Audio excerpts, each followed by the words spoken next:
Tuhan bersamamu dan bersama rohmu. Inilah Injil suci menurut Lukas. Dimuliakanlah.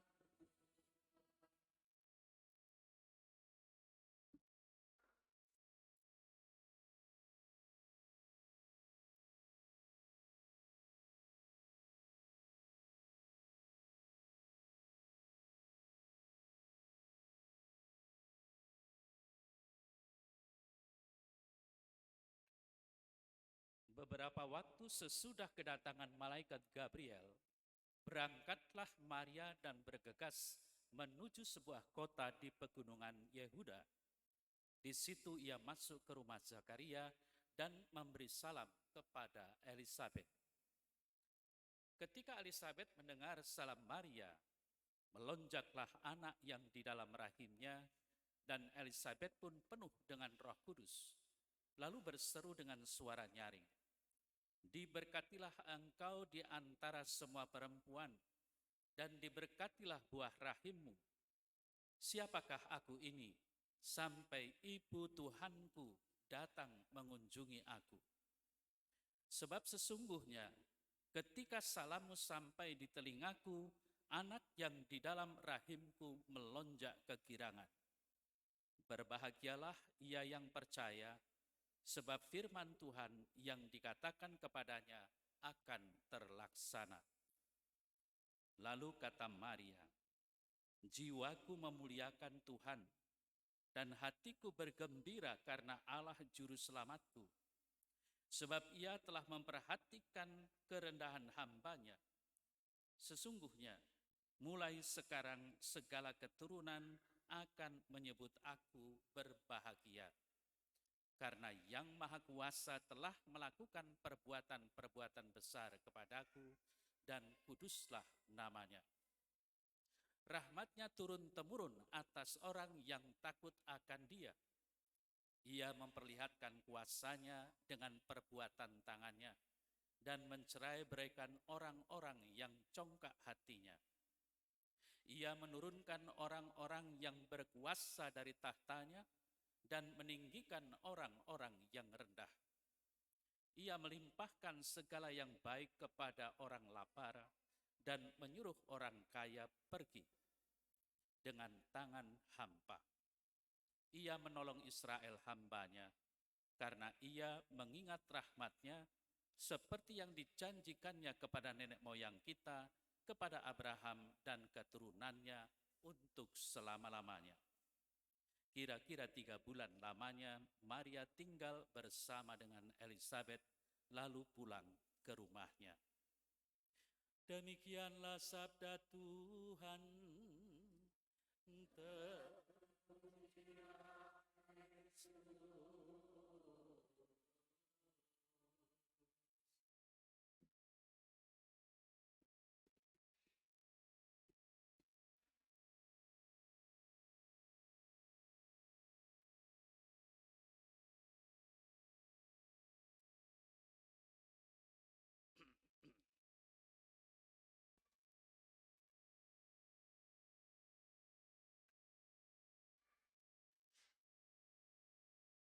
Saudara-saudari yang terkasih,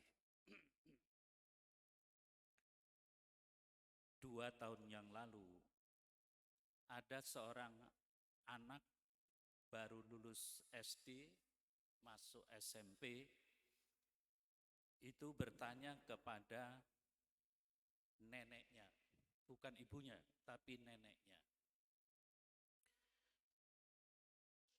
Karena Bunda Maria itu diangkat ke surga, apakah Maria tidak mati? Mungkin kalau hal ini ditanyakan kepada kita semua, mungkin kita juga tidak bisa menjawabnya. Bagaimana itu? Karena ada peristiwa yang kita rayakan, Maria diangkat ke surga. Dan Maria diangkat ke surga ini menjadi sebuah pengajaran atau dogma di dalam gereja Katolik. Nah, tentu saja kalau kita melihat tentang Bunda Maria, kita tidak bisa melepaskan dengan adanya Yesus Kristus, putranya yang terkasih, yang tidak lain adalah putra Allah. Pertama-tama mari kita melihat bagaimana hubungan seperti itu kok menjadi sesuatu yang istimewa. Tentu saja keistimewaan ini di dalam peristiwa-peristiwa apapun dalam kehidupan Yesus selalu dicoba ditemukan padanannya dengan peristiwa Maria yang kita rayakan. Misalnya,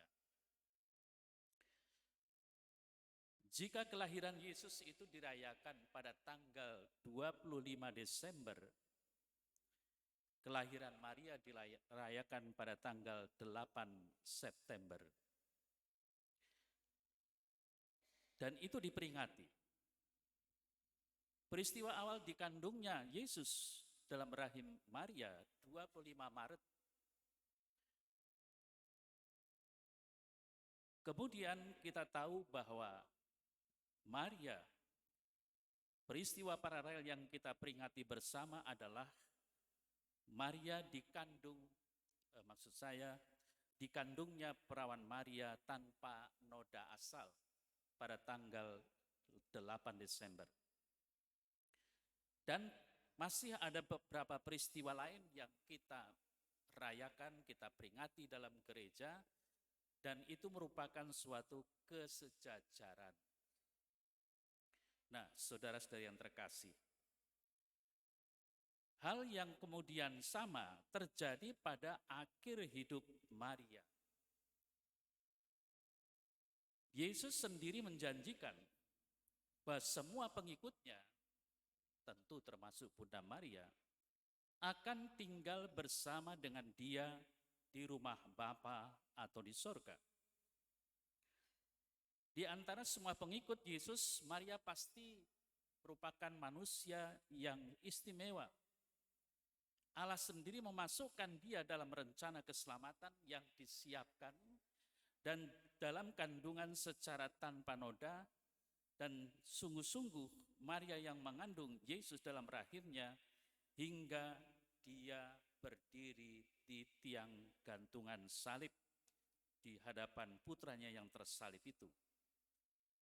Tentu saja kemudian kalau Maria yang begitu dekat dengan putranya ini, Maria tentu saja menjadi yang pertama dan istimewa dalam kepenuhan janji Tuhan, sudah masuk di dalam surga, dan itu merupakan keyakinan dari gereja Katolik. Mungkin gereja lain tidak. Dan apa yang saya katakan di situ sebenarnya ada di dalam dogma yang terdapat dalam konstitusi apostolik Munificentissimus Deus dari Paus Pius yang ke-12. Ketika menyatakan dogma Maria dia angkat ke surga pada tanggal 1 November 1950, yaitu dikatakan demikian, bahwa Bunda Allah tak bernoda, Maria selalu perawan, sesudah menggenapi perjalanan hidupnya di dunia, diangkat badan dan jiwanya ke dalam kemuliaan surgawi. Artikel 44. Lalu muncul pertanyaan, apakah Maria meninggal dunia sebelum diangkat ke surga? Dikatakan ya, sesuai dogma itu, Maria diangkat ke surga sesudah kematiannya. Namun, dokumen ini menekankan adanya keistimewaan pada Maria, yaitu pada proses dalam tubuhnya. Seturut hukum alami, sesudah kematian, tubuh itu kan menjadi rusak. Dan seturut iman akan digabungkan kembali dengan jiwanya yang mulia pada akhir zaman, yakni pada kebangkitan.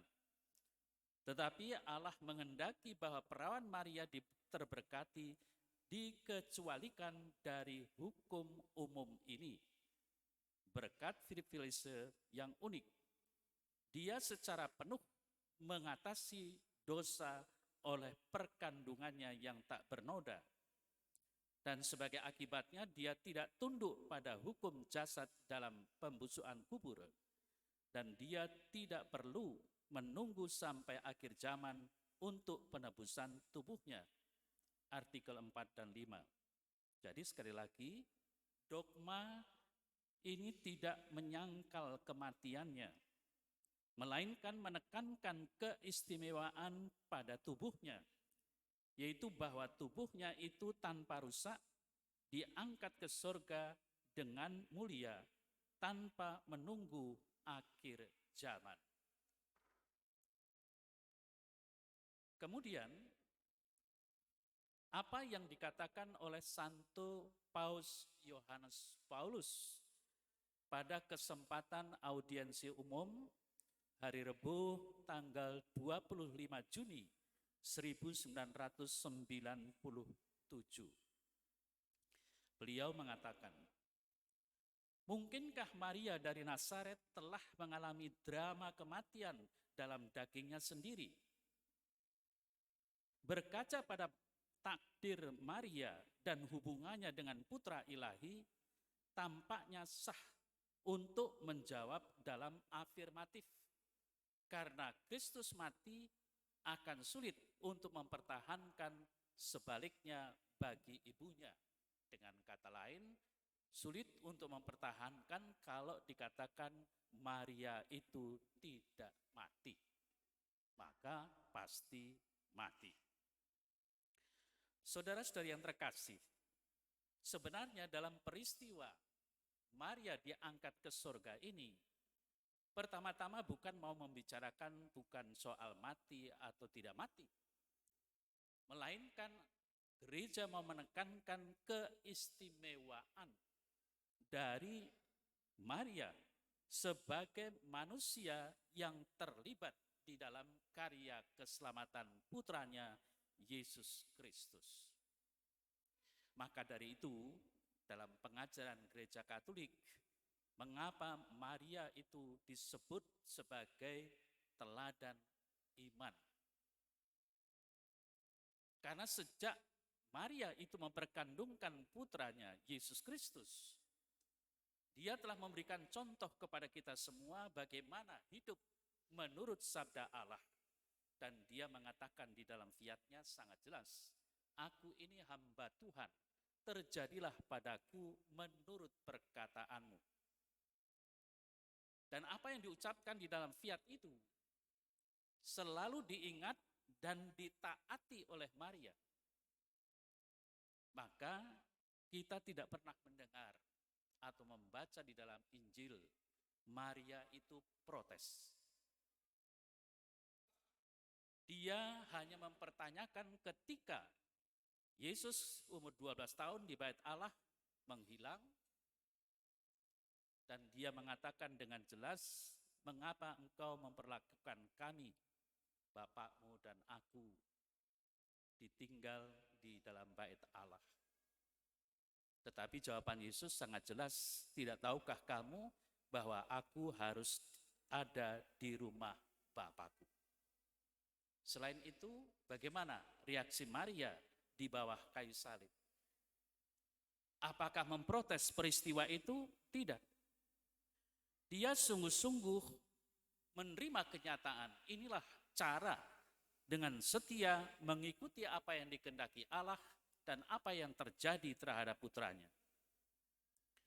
Maka dari itu, saudara terkasih, peristiwa Maria diangkat ke surga yang kemudian direduksi orang berbicara tentang kematian Maria, dikatakan oleh Paus Yohanes Paulus II itu, Perjanjian Baru tidak menginformasikan tentang keadaan kematian Maria. Keheningan ini membuat orang menganggap bahwa itu terjadi secara alami, tanpa detail yang sangat layak disebutkan. Jika ini tidak terjadi, bagaimana bisa informasi tentang hal itu tetap tersembunyi dari orang-orang sezamannya dan tidak diwariskan kepada kami dalam beberapa cara. Mengenai penyebab kematian Maria, pendapat yang ingin mengecualikan dia dari kematian oleh penyebab alami tampaknya tidak berdasar. Hal ini lebih penting untuk mencari sikap spiritual Santa Perawan Maria pada saat keberangkatannya dari dunia ini. Dalam hal ini, Santo Francis de Sales menyatakan bahwa kematian Maria disebabkan oleh pengangkutan cinta. Dia berbicara tentang kematian dalam kasih, dalam cinta, dan melalui kasih. Pergi sejauh mengatakan bahwa Bunda Allah mati dalam cinta untuk putranya Yesus. Maka dari itu, saudara terkasih, kesaksian dari Francis de Sales ini menunjukkan kepada kita semua bahwa kalau kita sungguh-sungguh meyakini bahwa Maria itu meninggal dunia, tetapi jasad dan jiwanya diangkat ke surga kemudian, ini menunjukkan kepada kita semua, inilah buah dari orang yang taat akan kehendak Allah. Maka dari itu, saudara terkasih, kalau kita kemudian menghubungkan dengan apa yang tadi kita dengar bersama dalam warta Injil, mengapa Maria itu dikatakan dengan jelas bahwa sesungguhnya mulai sekarang segala keturunan akan menyebut aku berbahagia.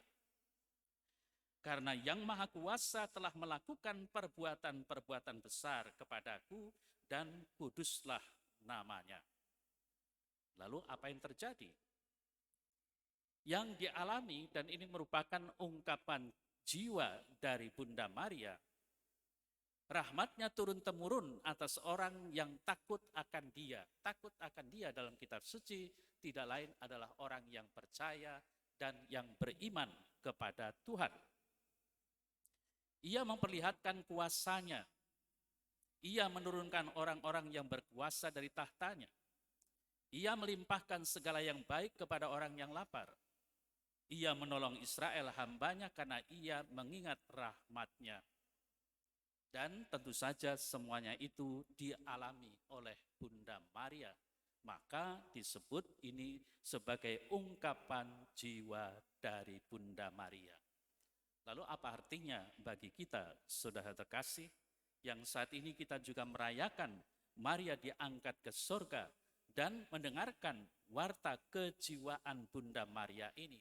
Tidak lain, kalau kita sungguh menjadi orang-orang beriman yang selalu taat akan kehendak Allah, yang selalu mendahulukan apa yang dikehendaki Allah, walaupun harus menderita seperti Bunda Maria, maka kita pun akan dianugerahi dengan keselamatan persekutuan bersama Allah, yakni peristiwa di mana kita bersama-sama dengan Bunda Maria juga akan berada di dalam surga. Nah, maka dari itu jelas bagi kita yang merayakan Maria diangkat ke surga ini sebenarnya mengingatkan kita bahwa kita pun mempunyai harapan bahwa kita akan masuk surga atau akan menerima keselamatan apabila kita sungguh mau menjalankan kehendak Tuhan dan selalu memuji serta memuliakan Allah. Mudah-mudahan saudara terkasih, dalam perjalanan hidup kita sebagai umat beriman yang tentu saja mengalami suka duka, hendaknya jangan hanya mengeluh kalau kita menderita, tetapi juga kita berani menerima kenyataan dalam penderitaan itu kalau itu karena iman. Dan itu yang seringkali disebut salib. Dan itu juga yang kemudian akhirnya kalau kita orang-orang beriman menderita karena iman, menyatakan diri saya harus menerima salib Kristus. Maka saya dengan penerimaan itu percaya bahwa Kristus akan menyelamatkan kita. Mudah-mudahan saudara terkasih, perayaan Maria yang diangkat ke surga ini menjadi peringatan mengingatkan kita semua, hendaknya kita mau mencontoh teladan iman dari Maria. Dengan fiatnya, aku ini hamba Tuhan, terjadilah padaku menurut perkataan.